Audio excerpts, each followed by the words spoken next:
very early days of Insomniac, we love telling stories, and we love telling stories about interesting characters. At the same time, our games have to be fun. So we spend a lot of time talking about how story can motivate gameplay elements.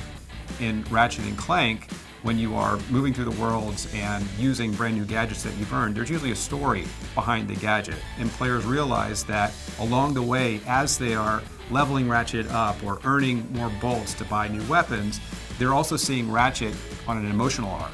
We've been fascinated with coming up with creative weaponry in our games.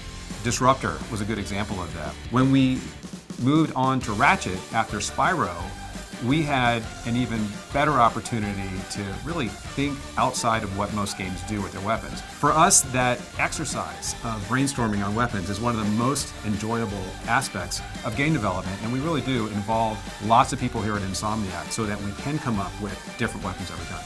Very first Ratchet game, it came together fairly quickly. I started animating Clank, and we tried to make him kind of a playful kid, even though he might seem, when you hear his voice, that he's an older soul inside. And we wanted them to complement each other.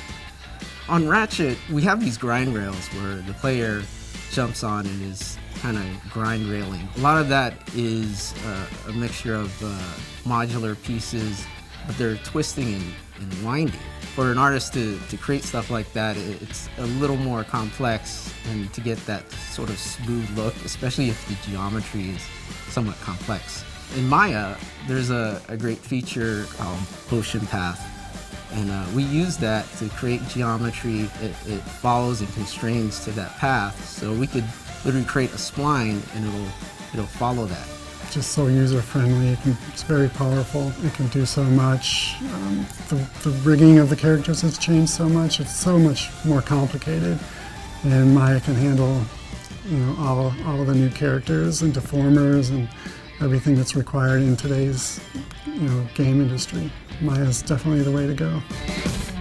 Seeing people dressed as Ratchet and Clank or some of our other characters is mind-blowing for me. We never imagined that people would become as passionate about the characters that we built or the games that we made as they are today. It really validates what we do as a creative company, and I don't think there's any greater reward than to see somebody building an homage to your creations. It's really humbling.